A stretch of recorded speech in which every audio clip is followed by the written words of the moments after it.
ERISAfire is the special ops of health and welfare employee benefits compliance, serving employee benefits brokers and their employer clients. We offer you peace of mind that your compliance risk is managed holistically, even when the benefits environment is ever changing. We back our work with a quality guarantee and the assurance that our attorneys and paralegals will catch what others miss. We walk alongside you with continued compliance support to protect your business and help you succeed. Here's some of our practical, actionable guidance. Please enjoy this video from the ERISAfire archives.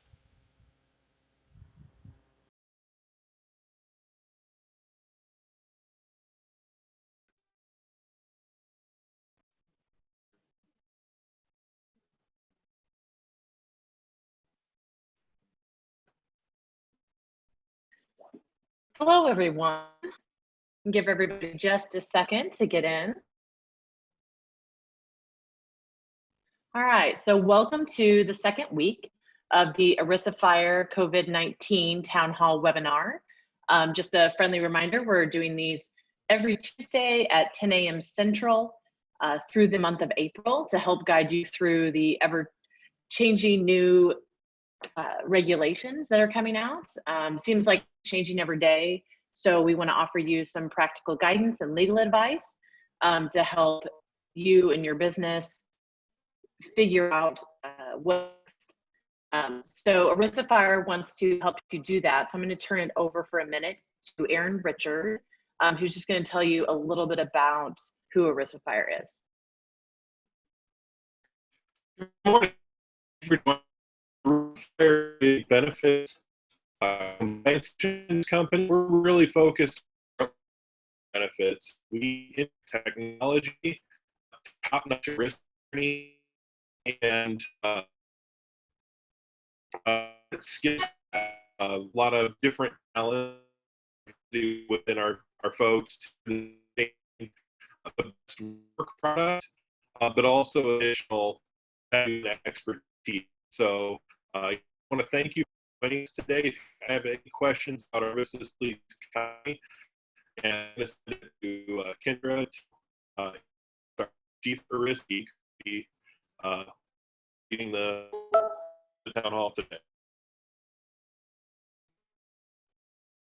Thanks, Aaron, and sorry everybody for the audio on that. We'll have Aaron tell you next week about ERISAfire, so that hopefully the connection will be a little bit better. So to introduce David LeFevre, he's our founder of ERISAfire and managing attorney of LeFevre Law PC. He's been employee benefits attorney for 13 years.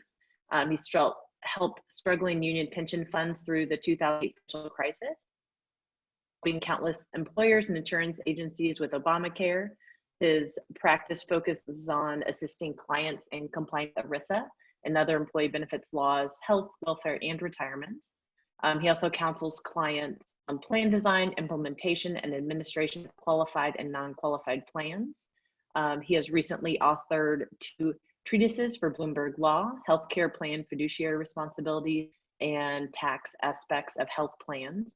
And he is currently contributing to Bloomberg Law's Professional Perspective series on coronavirus. Actually just reached out about doing a related piece for their news.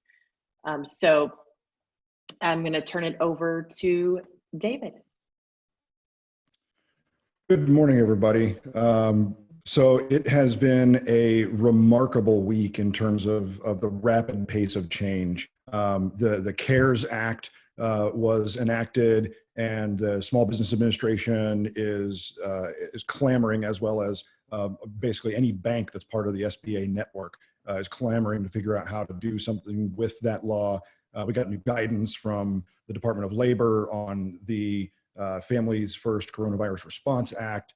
In addition, just the economic changes that have occurred in just the last week, the changes in what the administration's perspective is on the severity of the crisis has changed. So there's been a lot of change. So we want to make sure this is valuable for folks, and we do want to make it a town hall style with all this change, more than just reading blog posts and and consuming written information in that way, we want to make sure people have an opportunity to ask questions. And so that's what this is all about. We're changing from last week just a little bit in how it is that we take questions. Let me share my screen here just real quick. There we go. So a couple bits of housekeeping. We will be calling on folks, and the best way to do that is with your name. And so if you click the Manage Participants button in Zoom, you can see where your name is listed, and it says rename right next to your name. If you've got a handle or something that is not necessarily your name, please do change your name so that when we call it, so that we can call on you. Sometimes it says like iPad 1 or something like that. So go ahead and add your name. And then to submit questions, choose the chat button there in Zoom. And as you have a question, go ahead and submit it. You can submit it to everyone. That's fine. Make it a public question. And that way we can all see it and know that if your question is being asked by someone else, we don't necessarily need to post it. And then we will call on you and we'll put you live on the air to ask your question, and Kendra will be facilitating that. Just I threw a few topics down on the slide here just to provoke some thoughts and questions. I thought I'd cover just a couple of things that maybe people weren't thinking about, and then we'll get into some of the more recent changes from guidance. So one issue that has come up lately, we've gotten a few questions about this from the agencies and employers we serve about how HIPAA works in this environment, especially when it comes to an employer knowing that somebody has the COVID-19 disease, which is the disease that results from coronavirus, novel coronavirus. And I thought I'd just offer a couple of words. HIPAA is not a huge concern in this respect. Most of the HIPAA only applies, by the way, to employers when the information comes in through the health plan, right? So HIPAA technically only applies to the health plan. HHS says it's a separate legal entity, which is a legal fiction. It's not a separate legal entity, but HHS treats it that way for purposes of HIPAA. So it walls off the health plan from the employer. If the employer, through just workplace whatever, requesting leave, or hey, I'm homesick, hey, I think I need to take this paid leave thing, those kinds of questions from an employee to a supervisor to the HR department are not covered by HIPAA, because generally speaking, those inquiries are not coming in through the plan. If, however, the HR department learns from an EOB, smaller employers may not, but larger employers that have access to that data may know that from an EOB. Then you're getting information from the plan, and now the employer knows something from the plan and HIPAA applies. Normally, though, HIPAA is not going to apply to normal workplace conversations about COVID-19, coronavirus infections, et cetera. So it's generally not a big concern. We have a lot of demands for our attention, both HR people and insurance agents and brokers and other consultants. There is a lot going on. And in terms of priorities, HIPAA should probably be towards the bottom of the list. The only exception would be if you're getting information from the health plan, then that's a HIPAA concern, and you're going to want to probably talk to counsel or a HIPAA expert about that. Another kind of just let's deal with this real quickly issue is the Americans with Disabilities Act. The Americans with Disabilities Act prohibits employers from conducting what the law calls medical examinations, and it's an extremely broad definition. And so, if you're thinking about potentially testing every employee, if you are an employer that can continue operating or has to continue operating, about implementing kind of a company-wide, testing of temperature, like taking people's temperature, then if the person is not showing symptoms, then actually the ADA prohibits you from just like blanket across the board testing all employees for their temperature. You are permitted, however, to take temperatures and tell somebody to go to the work comp nurse or to the local clinic or whatever the case may be. You can order them to go get a test. to go get their temperature taken if they're exhibiting symptoms. So think of the Iranian health minister who was on Iranian state television telling people that, you know, I'm okay, and he's got sweat everywhere, right? So if you have an employee who is clearly like showing symptoms of COVID-19, then you're welcome to test. But short of that, the ADA actually says you can't. So just a couple of things there. Let's see, Kendra, did we have a question about one of those two things?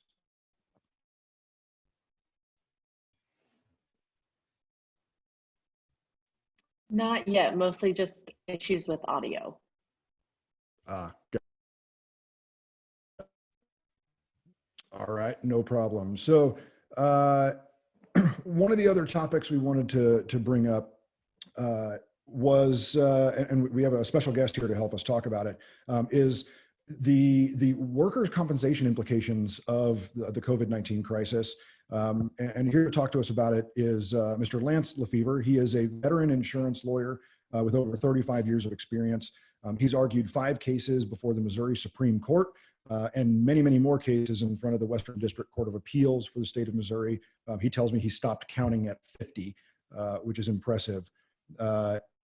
He has a unique perspective because he's been on both sides of the bar, representing both insurance carriers and individual plaintiffs.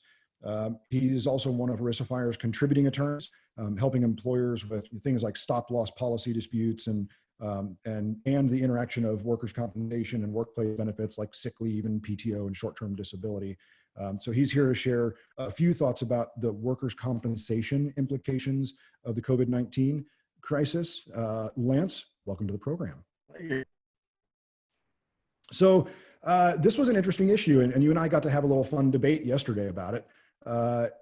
So I didn't, in normal, like I say, my world, ERISA preempts everything, right? So federal law is what it is, and states can regulate via insurance, but for the most part, federal law is the law of the land. That's not necessarily true with work comp, and so I don't normally think of work comp issues. Could it possibly be a concern here? Well, I suppose it could. A lot depends on how individual state statutes are written and what kind of occurrences or injuries that it covers. We took a look yesterday at whether or not COVID would be covered under workers' compensation upon proof, which would be difficult, that an employee contracted COVID in the workplace. Again, that would depend on exactly how individual statutes read. So a broad definition of injury, either by statute or judicial construction. Others have very more narrowly tailored statutes that could well exclude COVID. So that's interesting. So we have a state-by-state analysis, but I guess just let's recognize one of the foundational issues here, and that is that it is possible and worth inquiry to your work comp insurance broker, perhaps, or with work comp counsel. It's worth inquiry if somebody contracts the coronavirus, the novel coronavirus at work. It's possible that might be a workplace injury depending on the breadth of the work comp statute in that particular state. So that's really interesting. What kinds of things are you seeing in state laws, be it Texas or Florida or Missouri, that might include or exclude or at least provide argument for someone to say it is or is not a work comp related injury, compensable injury, that is?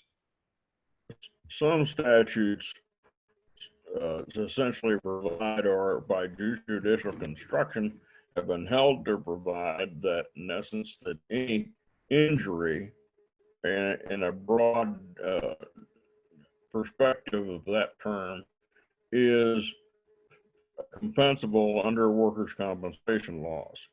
we were certainly in that situation in Missouri. Our legislature has tried to circumscribe that a little, but again, depending how a particular state law is it could be written broad enough that if an injury is deemed to be work related, which I've always interpreted as being causally related to the employment, then it might be covered under workers' compensation statutes that are construed or written that broadly.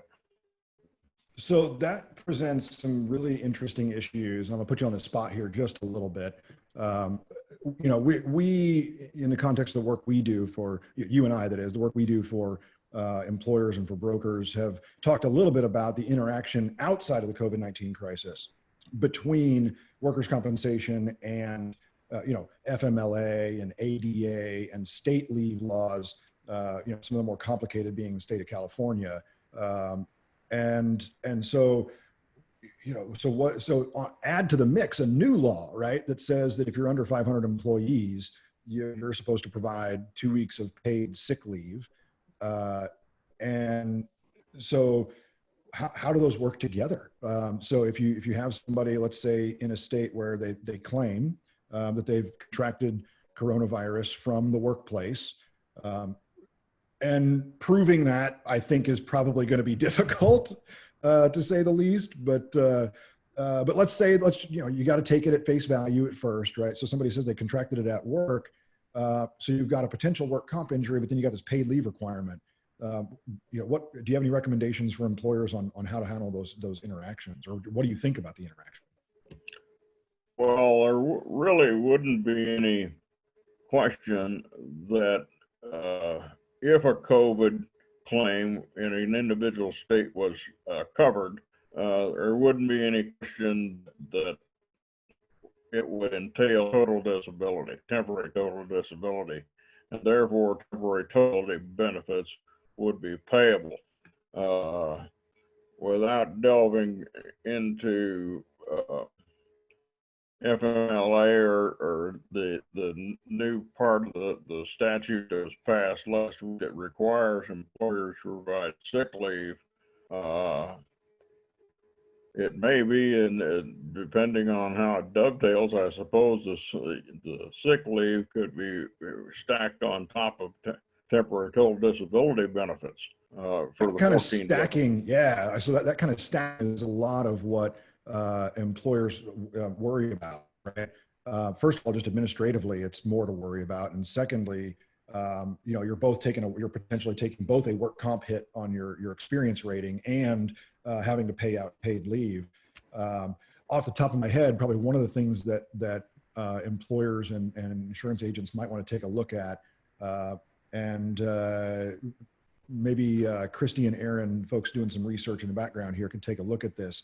My memory is that potentially there is no paid leave requirement if employer is already compensating the person.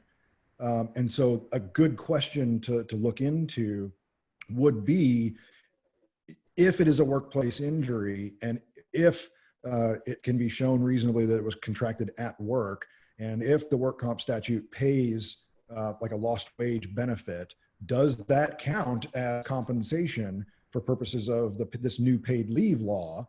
And thus there's no requirement to provide it during that period. That is an interesting question, and one that would warrant a little bit more research.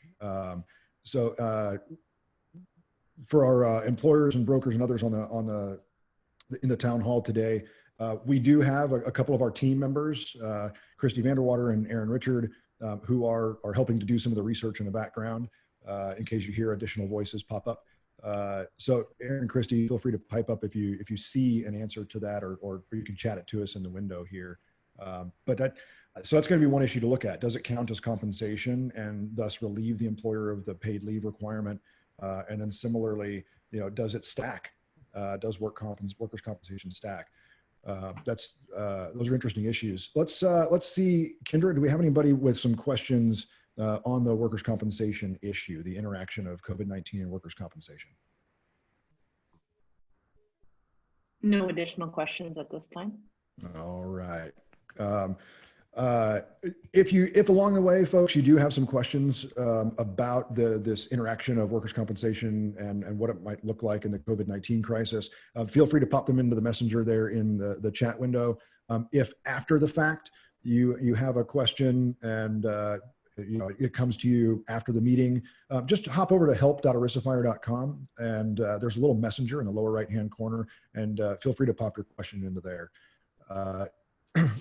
Interesting things that, there's a lot of this snowball effect that happens, and Congress is trying to pass a law in record time, and so the other consequences are not always thought out. So it's good that we explored this. Thank you, Lance, for your time. I really appreciate you contributing today. Well, I kind of want to qualify one thing, having sat here giving up some thought. Sure, yeah. Never had to deal with a statute like was passed that all of a sudden required employers to provide this paid leave if it's COVID related. It seems to me that it would be like a situation where choose to pay an employee while they're temporarily disabled his full salary. And if they do that, then they're not obligated to pay temporary total disability benefits, at least in some jurisdictions, if not most. So I don't think the stacking issue would be a real one. I doubt that it could be stacked in most instances. But still an interesting, that's an interesting distinction in that if you're providing the paid leave in the way that the Department of Labor has said you're supposed to provide it, then potentially you don't have or you don't have an obligation to provide those benefits, that is the income replacement benefits, and so you might might not have to take that workers' compensation experience hit. So that's interesting. Well, you're going to take the experience hit anyway. I see. Regardless of whether they're temporary, because you're going to have to pay medical benefits, which I think are generally excluded. If it's a work-related injury, are generally excluded under your health benefits. So it goes to work comp. Yeah. So, okay. Yeah. So again, there's another layer of this, and that's the medical bills, particularly for larger employers, self-insured. This is going to be complicated. Seems to me unlikely that there shouldn't be any permanent total disability benefits payable. If any, it'd probably be minimal. But again, if they're paid, it does affect the experience rating. Yeah, that's so. I think the lesson for employers and for the benefits brokers and agents here who are here with us is it's probably time for the benefits brokers and agents to maybe talk to the work comp side of the business and say, hey, we should get in the same room here for a minute and talk about this. And for the employers in the room, the lesson really is, this is a potential issue. If you're large enough that you've got a risk manager who can do this while you're working on other things, maybe alert them to the issue that there could be some overlap here. And first and foremost, the question is contracting the virus at work a compensable injury under the work comp statute in that particular state? And I know that there are some insurance agencies who are working on that, on getting opinions for things like that. So employers, it would be a good idea to check with your agents about that, with that question. Great thoughts. Thank you, Lance. Really appreciate your time. Very well. In the vein of service, Mr. LeFevre has to run. He's driving for Meals on Wheels to help some people who are quarantined at home and need some meals. So thank you for your service. You're quite welcome. See ya. Take care. So other topics we had for today, we wanted to make sure we covered that. On the front of the hour here. There's a lot that happened in the last week. There were some surprises in the FAQs from Department of Labor on the Families First Coronavirus Response Act. We have the CARES Act that also was enacted, and banks are kind of scrambling to implement. So I do want to open up for questions. This is a town hall, so if you have a question, please feel free to ask it. You can use the chat window here, or use the chat window to go ahead and post your question. If we don't have any questions at this time, I do have some things that I found surprising in the DOL's FAQ that we can go over. But first, I want to pause and see if we have any questions. Kendra? Feel free to continue. No questions yet. All right, no problem. Well, let's see about generating some, because man, were there some interesting things in the FAQs. So over the weekend, Department of Labor released guidance on the Families First Coronavirus Response Act, and what it means. And there were some real nuggets there that I wanted to make sure people were aware of. The FAQs, could post the URL to the FAQs on the chat window here. That'd be very much appreciated. Thank you, Christy. Really appreciate it. So there's a lot of them, but they read fairly well. And hats off to Department of Labor for getting it out so quickly. That's probably the end of my hat tipping to the Department of Labor at this point, because holy smokes, did DOL make it complicated. So the first issue I wanted to bring up was the issue of self-quarantine.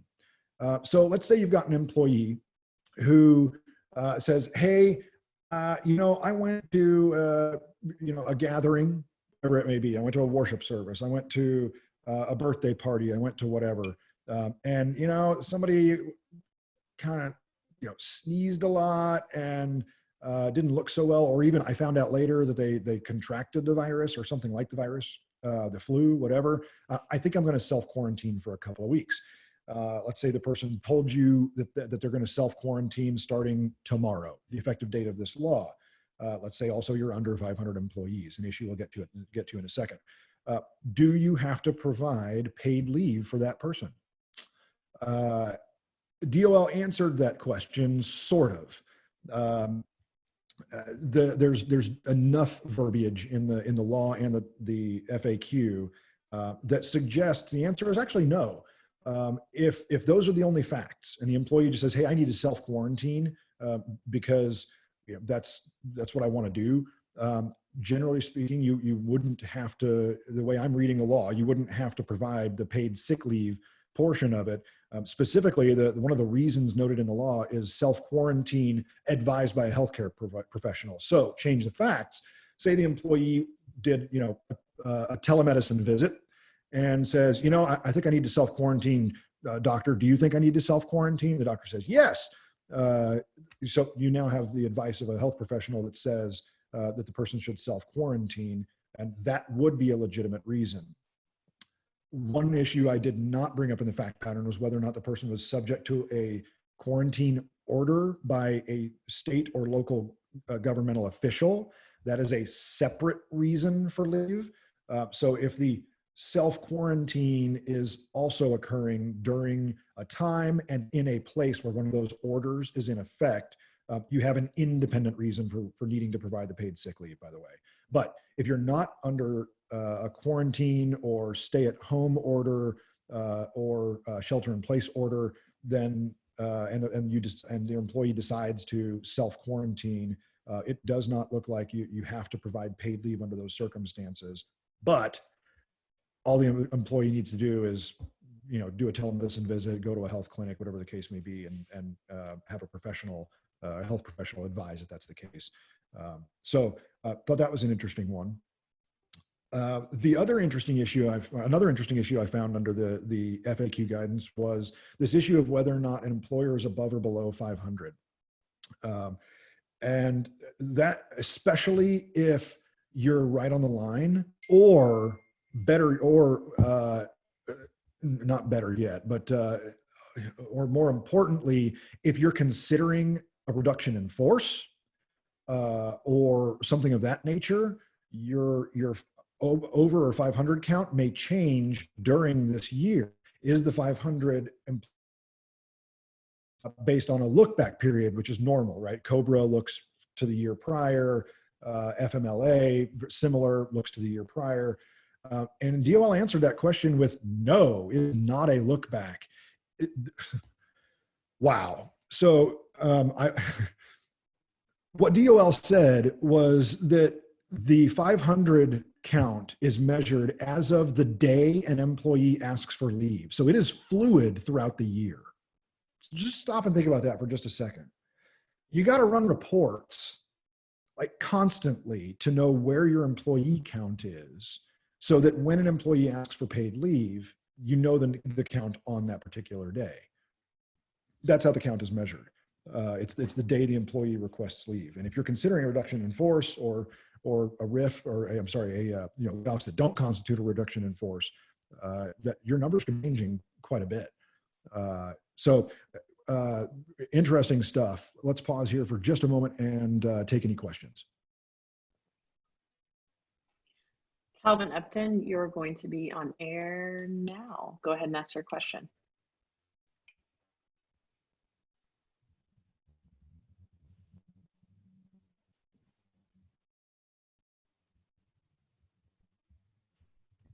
You are live.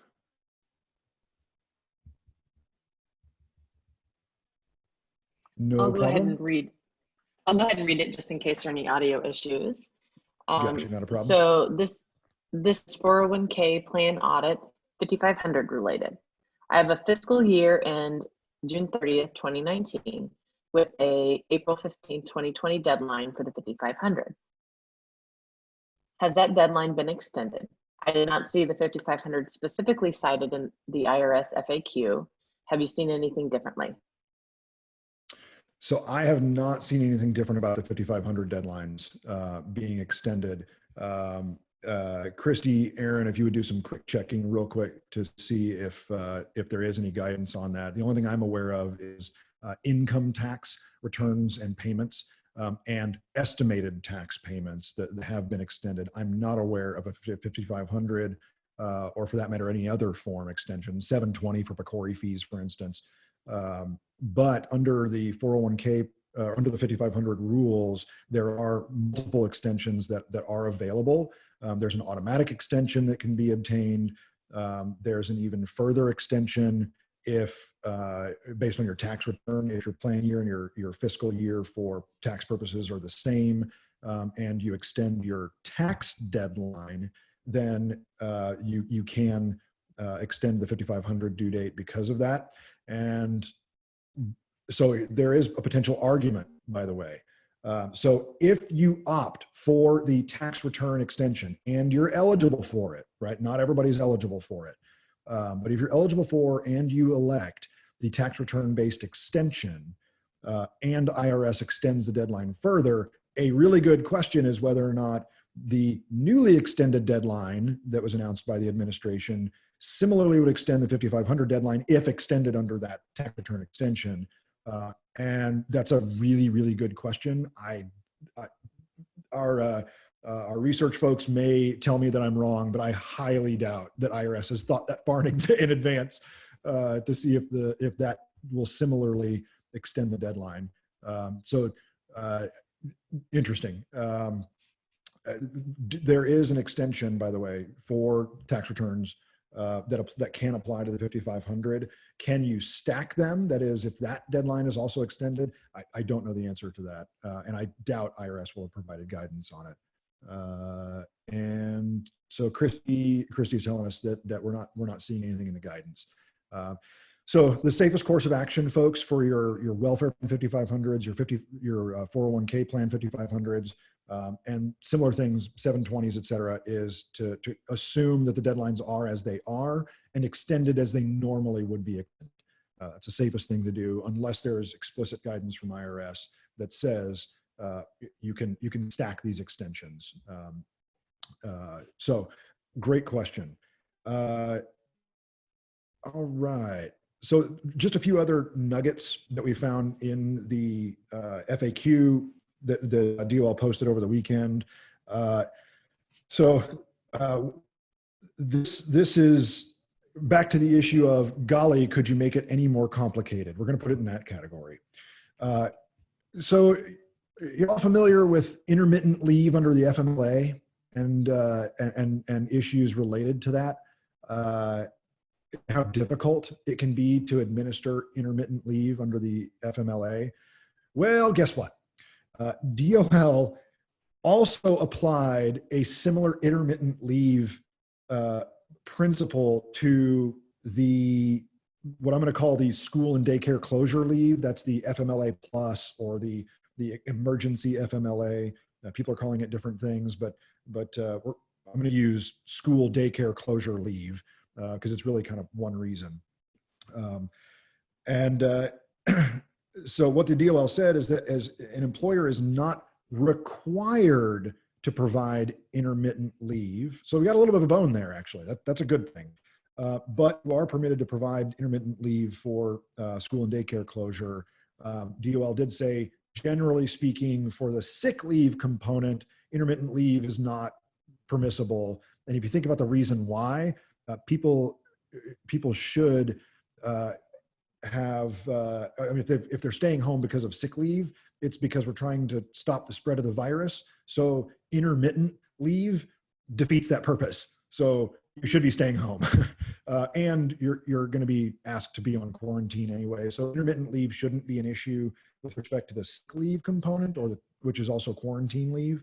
But intermittent leave is possible for school and daycare closure leave. And what that does is it gives employers tremendous flexibility to decide how it is they're responding to the economic impacts of this crisis and the quarantine and the economic effects of the quarantine orders.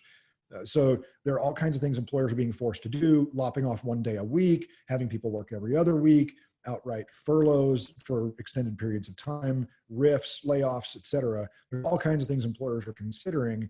And the ability to do kind of an intermittent leave does give employers some flexibility to allow that, which is interesting, right? So you could provide paid leave under the school and daycare closure part intermittently, and allow somebody to telework or remote work for 4 days a week or whatever, and take off the fifth, because a bunch of us are having to homeschool our children and work from home all at the same time. So that's really interesting. Let's see, we got a couple of questions. David, yes. We have what you're talking about. Donna, can you go ahead? Donna, you're on the air.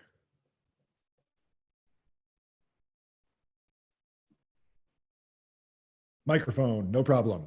So Donna has her question here. She says, as I understand it, employees with school-aged children at home would qualify for paid leave. Does this end with the normal end of the school year? Does the employer have to verify what the end of the school year would actually be? So that's a good question. Let's think about that for just a second. So first of all, we're assuming we have an employer who's under the 500 mark, and the paid leave requirement applies, and this would be the school or daycare closure leave. Does that end with the school year? And so my gut tells me that that's not necessarily the case, because once the school year ends, it's not unusual for folks to find summer things for kids to do that would fall under more of the daycare kind of or other kind of childcare part of the definition, not just schools. And so let's say that the documentation the employee provided was just the school district that said we're closing schools till the end of the year, the end of the school year. That's the only documentation received. Conceivably, yes, you could terminate the leave at that point in time, because that's the only thing the employee has provided documentation for. And by the way, sidestep for just a second, the DOL did issue some guidance in the FAQs about what documentation you can require. And employers were thrown a little bit of a bone in the sense that you can require a decent amount of information to be documented by the employee. And the DOL's reasoning, because you're probably going to be claiming a tax credit for this, and IRS is a big stickler about having documentation, especially when it's giving away money free. So yes, you absolutely can request documentation from employees. So the documentation you have essentially has lapsed, right? Because the school year has ended, and you could terminate the leave. Practically speaking, though, the employee would just have to provide, hey, I was going to do this summer camp, and here's a notification. Does the employee actually have to register for the camp? Those are really good questions. But it does present some practical issues in terms of just an automatic end of leave. I think the answer is probably no. That additional leave would be required, assuming the law applies, if there are summer camps and things like that that similarly would be closed. A question from Susan Farrell. This is specific to the Harris County, Texas stay-at-home work from home order. She wants to know if it qualifies for number 1 under the Families First Coronavirus Relief Act. She was told that local quarantine and isolation order was different than the stay-at-home. Gotcha. So Susan, great question. And it's not just one for Harris County, which encompasses the city of Houston. It is relevant for a lot of jurisdictions because they're all they have different levels of shutdown or quarantine, and they're calling it different things. Everything from a quarantine to a shelter in place to a stay-at-home order, and what it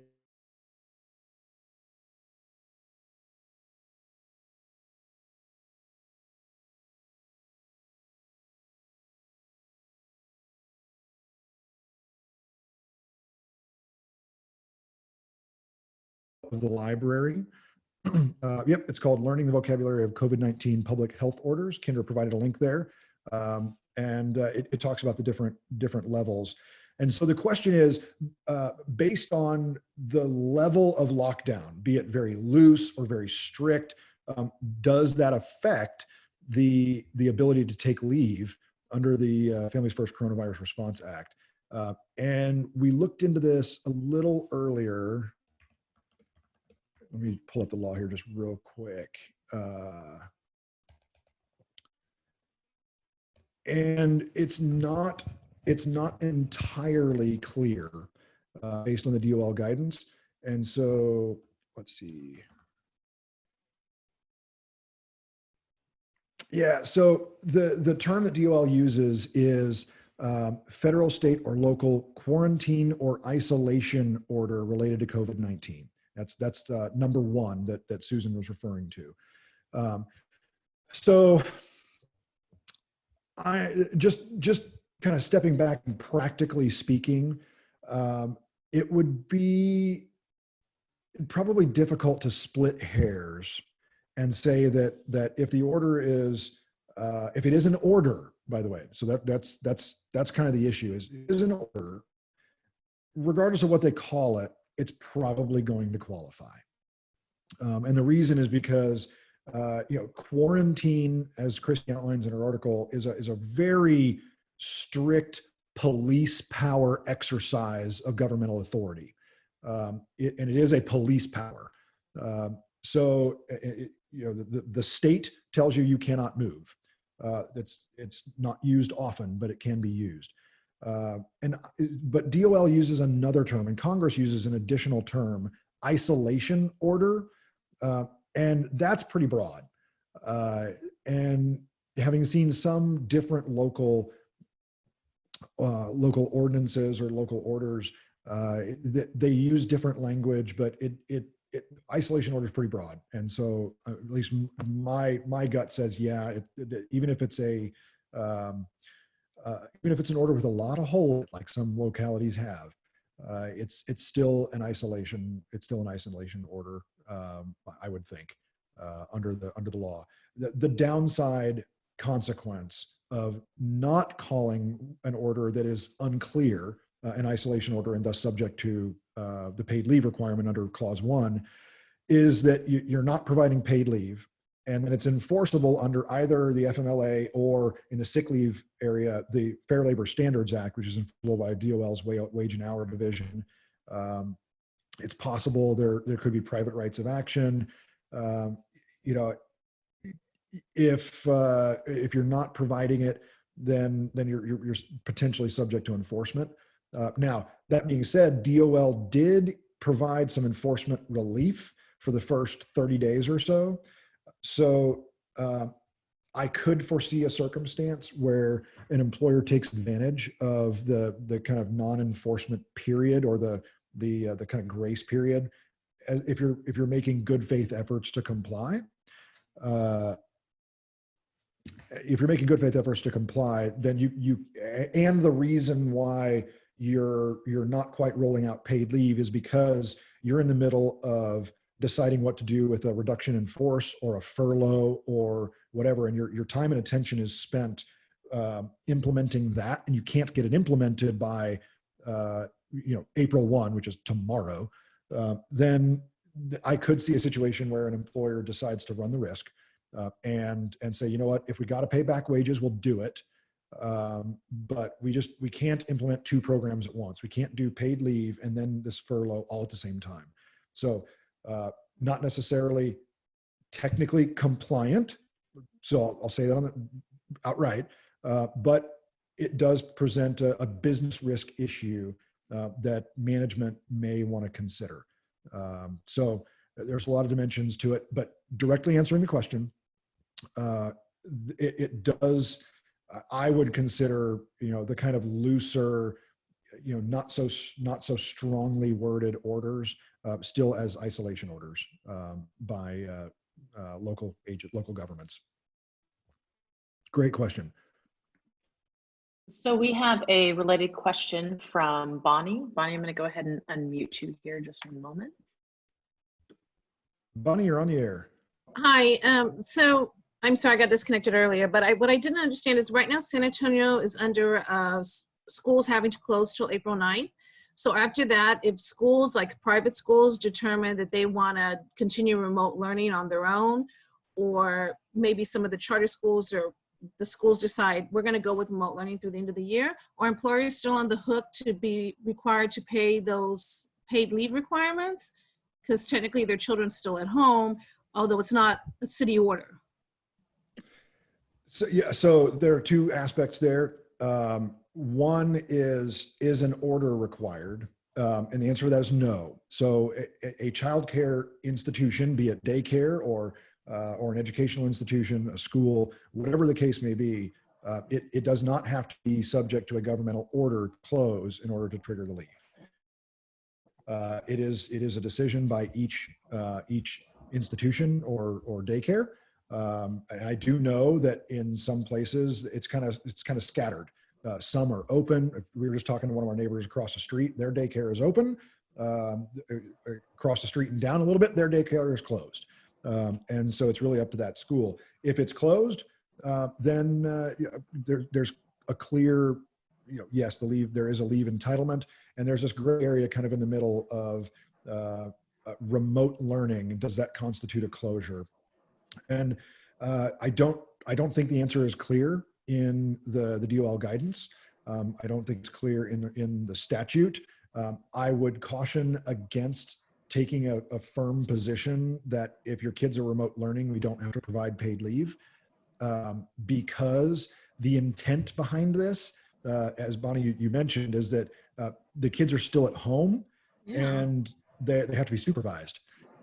So they may be remote learning and having 6.5 hours of screen time every day, but they're still at home. And I believe the intention of the law is to help compensate people who are not really able to work all that much, or work at all because of the school's physical closure. I don't think that remote work, I'm sorry, I'll come to that in a second. I don't think that remote learning will obviate the need to provide paid leave.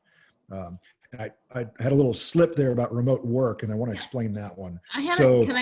Sorry, please, can I ask a follow-up question? Okay, so is there a checklist, or is there guidelines that employers can use to determine whether or not that if an employee is saying they can't work from home, at all because they have to care for a child, that we can use to determine, to say, well, your job doesn't allow you to work from home. You just, different, to basically say that maybe you, point is, and we don't want to get rid of employees, right? But we also don't want employees to take advantage of the fact they have kids at home. Let's stay at home and I get paid 10 weeks of leave, right? Because then someone still has to do that job potentially. So yeah, so there are a couple issues there. One is the employer providing an opportunity to remote work. If the opportunity, so my reading of the statute is that if the employer provides an opportunity to remote work, paid leave is not, you do not have an entitlement to paid leave. The commas are put in kind of odd places in the statute, but the way I read it, if the employer offers the ability to remote work, there is no paid leave entitlement.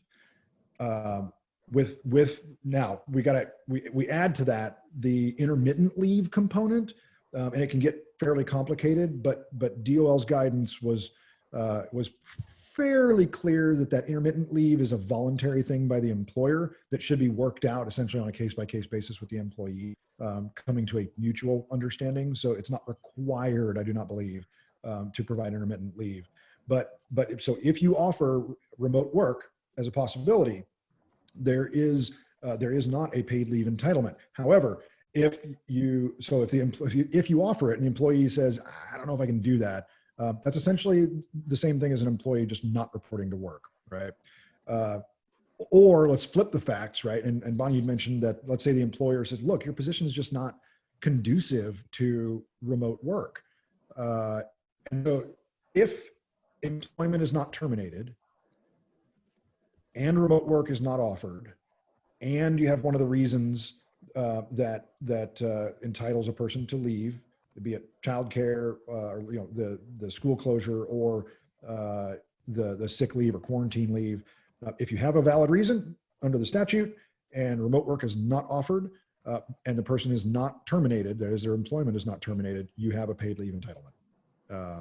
And so you asked about, Bonnie, about a checklist. What if? Can you go back to that? No, I think you actually answered our questions, because I know our concern was like, we have some employees that could work from home, and we can't set them up to work from home. It's also, they have little ones. So it's kind of like that work still needs to get done. And I think we're just trying to make the call as an employer. Do you let an employee go so that you can get someone else to take on that workload? Or do you try to keep that employee? I mean, obviously we would love to keep the employee and work with them, but if they're unwilling to do it and we work remotely, then are we on the hook to not only find another employee to do the work, but also to pay paid sick leave? So I don't think you have to do both. Yeah. So I don't think you have to do both. Thank you to Christy, who's furiously working in the background to analyze things on the fly. So she provided us here a quote from the DOL FAQ. So this is the DOL answering an employee's question. It says, if you, the employee, are unable to perform the teleworking tasks or work the required teleworking hours because you need to care for your child whose school or daycare has been closed, then you are entitled to take the emergency family and medical leave. That is the school closure leave. Of course, to the extent you are able to telework while caring for the child, paid sick leave and expanded family and medical leave is not available. Okay. So it has to do with the ability of the individual. That stinks, right? Because now you have an individual facts and circumstances, employee by employee determination of whether or not that person is able or unable to work while on leave. Well, whose kids are more unruly than others? That puts employers in a really tough spot. So practically speaking, Bonnie, I think what we're talking is you're going to have to, come up with a policy and like, this is what we're going to do. These positions are conducive to remote work. These are not. You offer it. And if somebody is not willing or able to work, you may be forced to terminate employment in order to close off that paid leave entitlement. Okay. And so I will say that comes with a little bit of risk. There is a non-interference provision in the law that says if you interfere with somebody's request for paid leave, then you're subject to enforcement discipline. It's unclear whether that includes a private right of action, but I do know Wage and Hour does absolutely require back wages to be paid if they find there was a violation. So, the question I have is, put my employment lawyer hat on. If you offer the remote work, the person says no, and then you're like, okay, well, I've got to terminate you. Can the person make a claim that you terminated them because they were about to ask for paid leave? I think it's a stretch. But as times get tougher economically, people who would not ordinarily file stretch claims may. So my advice, Bonnie, to you and your company is kind of do an evaluation of the litigious nature of, like, what's the culture like? The kinds of employees that you hire, do they tend to be litigious or not? What is the risk tolerance of the company? So talk to management about, okay, it's not real clear. What do we want to do in this circumstance? So you're going to have to make a judgment call about whether or not you terminate after making that offer of work from home. Okay, thank you. No problem. Kendra, do we have any other questions? You have answered all of them that have come in. All right. Okay. There was one more nugget I wanted to bring up from the FAQ guidance from DOL. And DOL's throwing employers a bit of a bone here. And the guidance says that if an employee is terminated or hours are reduced to 0, which is huge, right? So if you have a furlough or layoff, furlough is 0 hours worked. We're not talking about going from 40 to 30 or 40 to 20.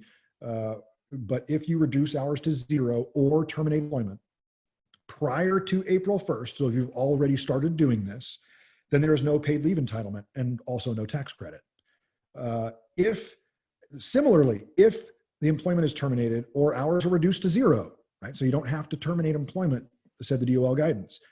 If you reduce hours to 0 or terminate employment on or after April 1st, similarly, no paid leave entitlement and no tax credit. And this was the really interesting thing. Even if there is a promise by the employer at the time of the furlough, reduction of hours to 0 or termination of employment, there's still no paid leave entitlement if the employer promises, hey, this is going to be short term. We hope to bring you back in 5 weeks, 6 weeks. As soon as things turn around, we're going to bring you back. Even if you make that promise, says DOL, there's no paid leave entitlement once the employee is furloughed. And that means either a termination of employment or reduction of hours to 0. And there is not a termination of employment. Really interesting thing. So employers have a little bit of flexibility here, and that's good. So there's some good things here. Let's see. A couple things here, just a few last points here while we wrap up the hour. There was the CARES Act, which had a whole bunch of support of the businesses, small businesses in particular, small and medium-sized businesses. So there's a lot of going on there. I do want to make sure people are aware that, let me cycle through this here just real quick. We are posting some guidance on the help.ERISAfire. If you need to get to the webinar, or also, if you want to add it to your calendar, there's now a link to do that, and it'll add it weekly for the rest of, for the month of April. There are also additional articles. As we pick out some really great questions people ask, or if we don't get to people's questions, we're going to be putting some guidance on this site. And in addition, if you have questions along the way, the little messenger on our website reaches our team. So Christy and Aaron and me and Kendra, we're the ones on the other end. And so if you have a question, please feel free to ask and just pop it into that messenger, click new conversation, and you can get started with us. If you're not a client of ours, either an agency client or an employer client, it's going to ask you for a little bit of information, your name, your email address. We need to know how to get back to you. We do have, by the way, we are a compliance services firm. But we are staffed entirely by lawyers and paralegals. And we get into the weeds of things like 5500s and 1095s and Form 720 and PCORI fees, all the little block and tackle stuff, so that we can walk along beside you the whole way. And we do that to get to know your benefit plan, to get to know your business, your risk tolerance, et cetera. And we've designed retainer type packages that are actually very, very affordable to provide ongoing compliance and legal support while also doing those kind of everyday block and tackle issues. Last thing, included with all of our services is our hyper customized compliance calendar. And it's super sophisticated and boils down all the welfare benefits compliance events that you have to take care of, but it customizes it based on your employer size, your benefit programs, whether they're fully insured and self-insured, governmental, church, et cetera. It takes all those details, weeds out all the things that you don't need to know, adjusts the dates based on your particular plan. In a time like this, when things are moving so fast, you don't have time to be looking at a generic list of things to do. And instead, you can rely on a single email that says, hey, it's time to start working on this, and weed out all those details, because you don't have time or capacity to be worrying about whether or not the new PCORI fee extension applies to you, or your HRA, et cetera. All kinds of those little details. Please feel free to jump on the messenger and ask us about. And if you have questions, please follow up. Thank you so much for your time today, and we look forward to seeing you next week.